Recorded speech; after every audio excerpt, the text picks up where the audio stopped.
Aujourd'hui, on va voir la première séquence de notre unité nationale de programmation qui est intitulée Principe de base de la programmation. Les compétences visées sont les suivantes: intégration HTML, de variables, tableau et structure de contrôle. Sans plus tarder, nous passons à l'intégration.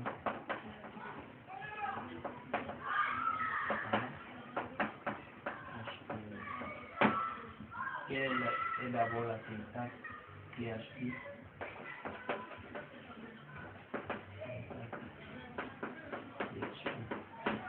PHP a deux syntaxes. La première égale à C language égale PHP et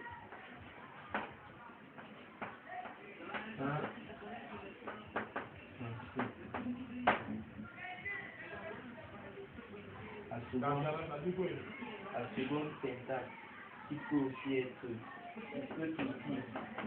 utilisée, qui est plus simple et qui est beaucoup plus faible, est la suivante: PHP et la syntaxe PHP. On verra comment intégrer tout ça. Le PHP dans du HTML. Il est en effet que HTML est un langage de programmation qui peut, n'est-ce pas, inclure du PHP. Et pour ça, on va écrire une page HTML. On met ici le head, là, on met title. On peut prendre ma page. Et puis, on aura fin title. Ensuite, on aura fin head. Et on ouvre le body. Le body qui est la partie la plus importante parce que c'est dans le body qu'on introduit PHP. Donc, on ouvre le body et ici, dans le body, on va mettre le chevron pour marquer que c'est du PHP. À l'intérieur, on va utiliser une instruction pour générer du texte. On peut utiliser l'instruction echo bonjour. Ici, l'instruction echo va permettre de générer le texte bonjour. On referme le PHP, on va refermer le body et on ferme le HTML.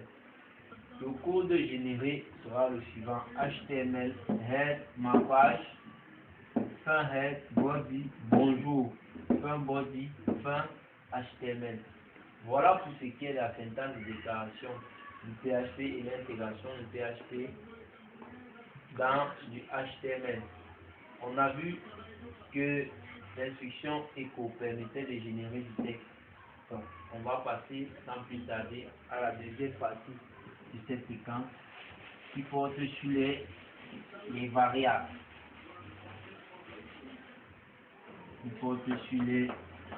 Les variables.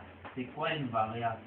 Quelles sont les conditions d'utilisation d'une variable et comment déclarer une variable? Maintenant, la syntaxe. Il est écrit dans votre support de cours qu'une variable commence par, n'est-ce pas, le symbole par $ et qu'une variable ne peut pas commencer par un chiffre, mais devrait commencer par une lettre ou le caractère underscore. On va déclarer une variable. On a variable var.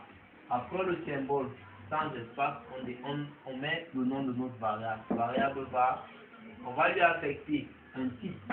On dit est égal à 1. 1 ici est un entier.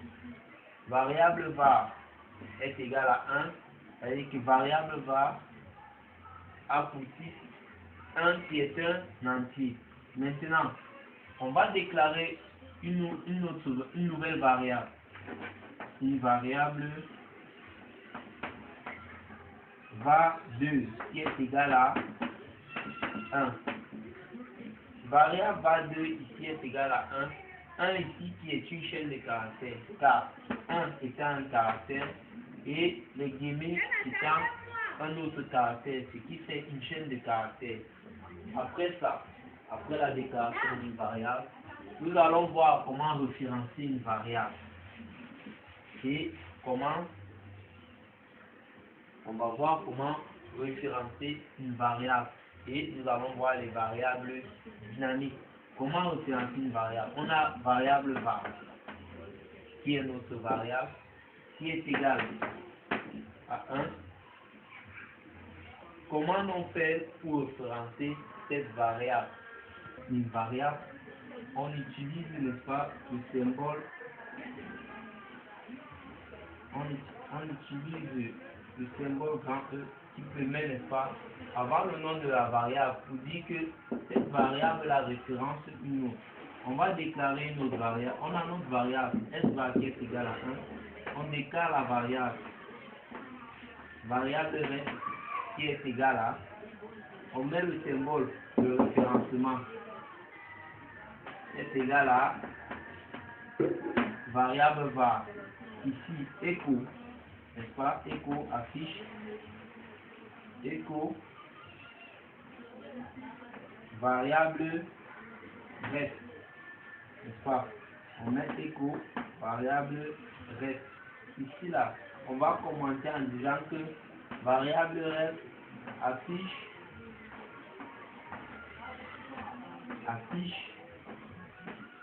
1. Pourquoi variable reste affiche 1? Parce que variable reste est référence, n'est-ce pas, la variable var. Et comme variable va être égale à 1, forcément, variable reste, n'est-ce pas, variable reste sera égal à 1. Donc, voilà pour ce qui est du référencement d'une variable. Maintenant, on verra la variable dynamique. Variable dynamique. On va conserver notre exemple.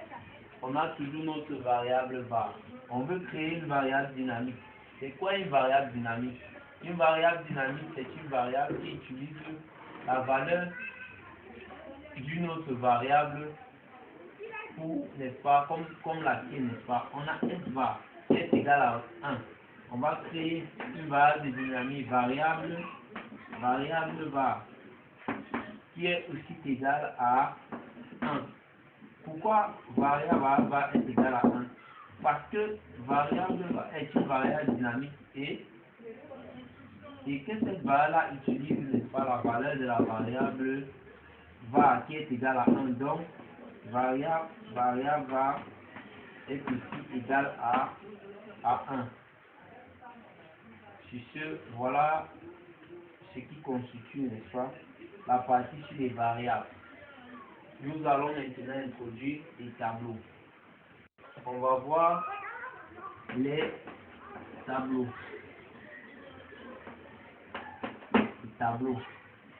C'est quoi un tableau? On peut avoir plusieurs types de tableaux, notamment les tableaux simples, les tableaux à multiples dimensions. Il y a deux manières de déclarer les tableaux. Une première manière qui est une manière simple et une seconde qui est, n'est-ce pas, de déclarer un tableau à la volée. Comment ça se déclare?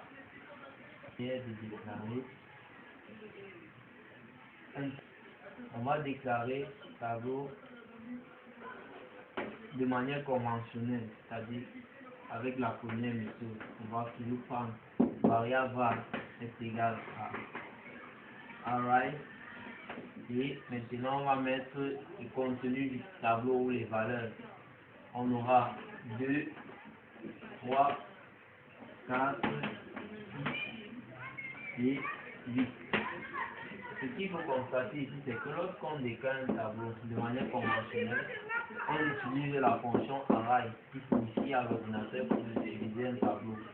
Maintenant, pour lister le contenu du tableau, on utilise des clés avec des valeurs. On va prendre variable var 1, 0, qui sera égal ici à 2. Pourquoi c'est égal à 0, à 2? Pourquoi variable 0 est égal à 2? Parce que en informatique, lorsqu'on utilise les tableaux, on va de 0 à plus d'infini. C'est-à-dire que la première valeur appartient à la clé numéro 0. Donc, dans notre tableau, on a 0 qui correspond à 2, 1 qui correspond à 3, 2 qui correspond à 4, 3 qui correspond à 6 et 4 qui correspond à 8. Ça veut dire que ici, variable var de 0 est égal à 2. Ça, c'est pour la première méthode. La seconde méthode consiste à déclarer un tableau à la volée, c'est-à-dire sans utiliser la fonction array qui n'est pas obligatoire. Ici, on va dire que S star, n'est-ce pas, S star de 1, par exemple, est égal à 3. Ici, on aura pu utiliser la fonction array, mais l'ordinateur comprend qu'il s'agit d'un tableau. Encore dans un autre cas de figure, on peut déclarer un tableau à la volée star et on met les crochets vides auxquels on attribue une valeur. La valeur ici qui est par exemple 8. Dans ces crochets-là, ça signifie simplement que vous quittez de 0 pour aller jusqu'à plus d'infini et qu'à chaque valeur, n'est-ce pas, vous incrémentez, vous ajoutez plus 1. Donc on va ici 0, 1, 2, 3, 4. Ça veut dire que S star de 4 est égal à 8. Voilà pour ce qui est de la déclaration des tableaux, la syntaxe de déclaration des tableaux et du contenu. Maintenant, ce qu'il faut savoir, c'est que pour les tableaux multidimensionnels, vous en ferez de même, vous associez des valeurs à des types. Donc, nous sommes avec les structures de contrôle. On commence par la structure if. La syntaxe est la suivante: if expression commande ou bloc de commande. C'est-à-dire qu'on peut décider que if a sensiblement supérieur ou égal à 5, on ouvre l'instruction, on dit A est égal à 1. On referme notre instruction et, n'est-ce pas, on exécute. Ici, il faut savoir que tant que la condition sera supérieure ou égale à 5, cela va s'exécuter. Après la commande if, on a le while. While qui signifie en français tant que. Le tant que la condition n'est pas réalisée, la boucle va continuer à tourner. On a le while. Quelle est la syntaxe d'utilisation du while? While qui est la boucle tant que. Comme le if, sa commande est la suivante. On a le while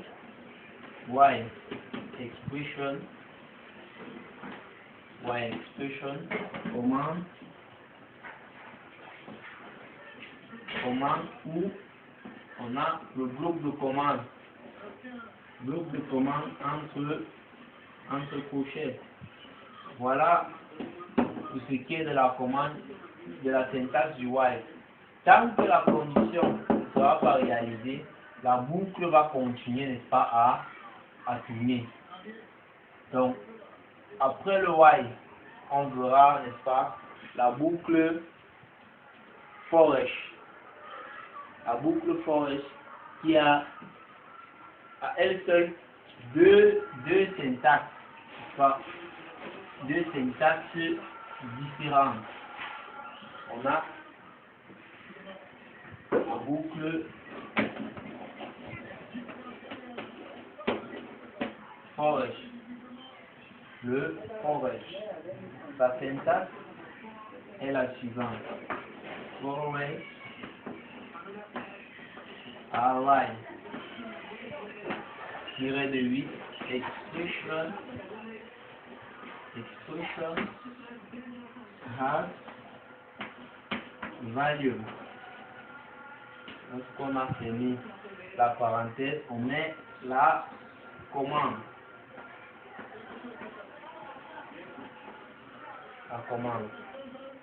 Forage, array, expression has value, command. Cette structure permet de lister le contenu d'un tableau. C'est pourquoi vous voyez, n'est-ce pas, la fonction array. Elle permet de lister le contenu. Sa seconde syntaxe est la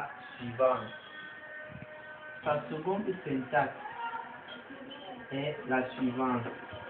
For array,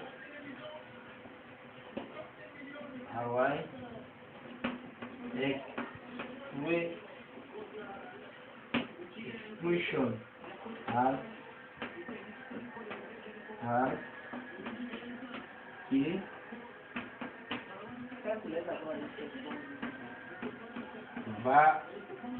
value. Yes. Nous avons commande. Donc voilà la syntaxe pour utiliser la boucle forage. Pour lister le contenu d'un tableau en forage, array, expression, has key, value, command.